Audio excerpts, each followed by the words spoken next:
مسلم شریف 1886 number یہ حدیث پاک ہے۔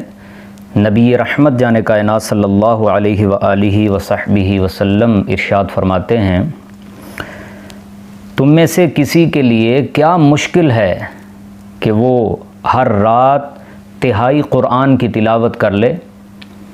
تو صحابہ کرام رضی اللہ عنہم نے عرض کی، یا رسول اللہ وکیف یقرأ ثلث القرآن، یا رسول اللہ تہائی قرآن ایک رات میں کیسے تلاوت ہوگا؟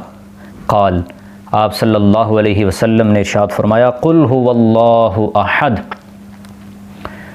یہ سورہ قل هو اللہ احد پڑھو، یعدل ثلث القرآن، فرمایا یہ ایسے ہی ہے جیسے تم نے تہائی قرآن کی تلاوت کر لی۔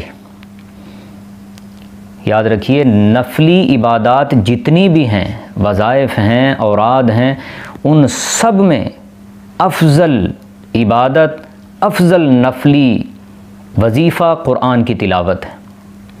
اور اس کے ساتھ ہی یہ بھی یاد رکھیے، نبی رحمت جان کائنات صلی اللہ علیہ وسلم فرماتے ہیں، ترمذی شریف کی 2886 نمبر یہ حدیث پاک ہے، آپ نے فرمایا سورہ یاسین قرآن کا دل ہے۔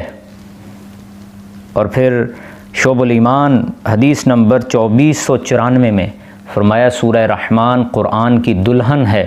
ایک اور حدیث پاک میں آپ نے فرمایا سورہ ملک عذاب قبر سے نجات دیتی ہے۔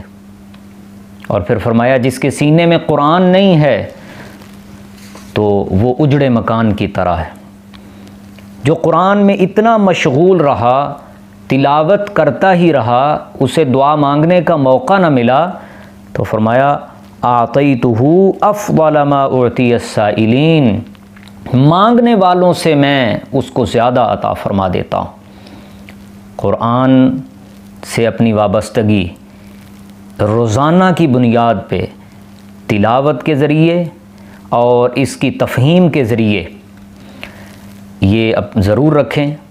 اللہ رب العزت ہمیں قرآن کی تلاوت اور اس کی تفہیم اور اس پہ عمل کی توفیق عطا فرمائے۔